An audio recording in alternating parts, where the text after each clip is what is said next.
शराब पिला के राजस्व वसूल करना और उससे सरकार चलाना वैसे ही है जैसे बच्चे का खून पी के माँ अपनी जिंदगी चलाए। इसलिए लोग कम से कम शराब पिए, इसकी व्यवस्था करो। ये मत करो कि लोग ज्यादा से ज्यादा शराब पिए।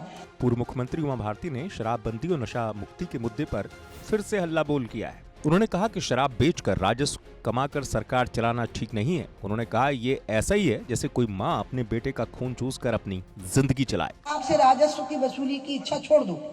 शराब पिला के राजस्व वसूल करना और उससे सरकार चलाना वैसे ही है जैसे बच्चे का खून पी के माँ अपनी जिंदगी चलाए।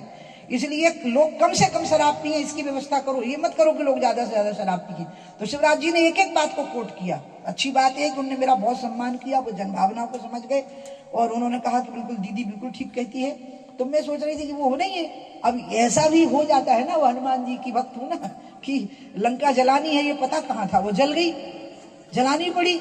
वो तो तय हुई नहीं थी रामचंद्र जी के साथ, तो ये हुई थी कि सीता जी की खबर ले आओ और उनको निशानी दे आओ, उनकी निशानी ले आओ, बस हो गया। और बता देना कि यहाँ सब ठीक ठाक और हम आने ही वाले हैं। अब क्या करें, वो लंका जल गई।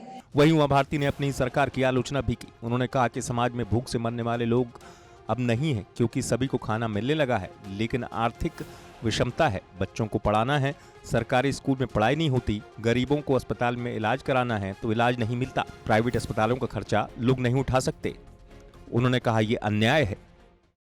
समाज में अब भूख से मरने वाले लोग नहीं हैं क्योंकि सबको भोजन मिलने लगा है, लेकिन आर्थिक विषमता है। प्राइवेट अस्पताल और सरकारी अस्पताल, प्राइवेट स्कूल और सरकारी स्कूल।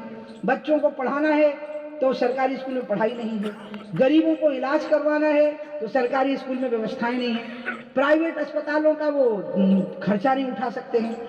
मैं इसको इतना बड़ा अन्याय मानती हूँ। इसलिए मैं पूरे टाइम एक ही बात कहती हूँ, जब मैं 5 साल कैबिनेट मिनिस्टर रही तब भी, और मैं अकेले में मुख्यमंत्रियों को ही बोलती हूँ कि ये जो असमानता है इसको दूर कर दो। अब भूख से कोई नहीं मर रहा है, भोजन सबको मिलने लगा है। अब भूख, रोटी और बिना रोटी वाला असमानता नहीं है, अब व्यवस्थाओं की असमानता है, सुविधाओं की असमानता है, और वो हर जाति वर्ग को पूरा पार करके है। जो भी अभावग्रस्त है उसमें सारी जातियां शामिल हो गई, अभावग्रस्तों में और सुविधा युक्तों में।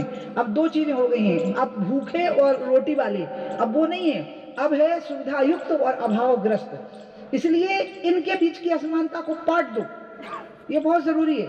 नहीं तो समाज में हेडलेस एनार्की हो जाएगी, अराजकता, नेतृत्वहीन अराजकता हो जाएगी, जिसका कोई नेता नहीं होगा। और जब अराजकता का कोई नेता नहीं होता है, क्योंकि अराजकता का नेतृत्व हम करते तो हम सत्ता में हैं, तो जब अराजकता का कोई नेता नहीं होता है तो समाज में आपस में लड़ाइयां बढ़ जाती हैं, गलियों में, मोहल्लों में अपराध बढ़ने लग जाते हैं और निरीह लोगों पर आक्रमण बढ़ने लग जाते हैं, चाहे स्त्रियां हों चाहे अन्य वर्ग हों, उन पर आक्रमण बढ़ने लग जाते हैं। और इसलिए बहुत जरूरी है कि हम इसको पाटें। आपको बता दें कि उमा भारती ने ऐलान किया था कि वो करीब 2 महीने से अधिक समय तक प्रदेश भर का भ्रमण करेंगी और इस दौरान एक दिन के लिए भी घर नहीं जाएंगी।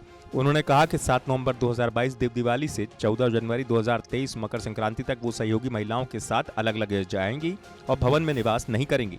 इस दौरान वो खुले में टेंट लगाकर रहेंगी। लेकिन उमा भारती ने इस बार अपनी ही सरकार पर सख्त लहजे में जिस तरीके से हमला बोला है, इससे उनके अंदाज और तेवर साफ पता चल रहे हैं। नरसिंहपुर से अनुज कुमार की रिपोर्ट, MP तक।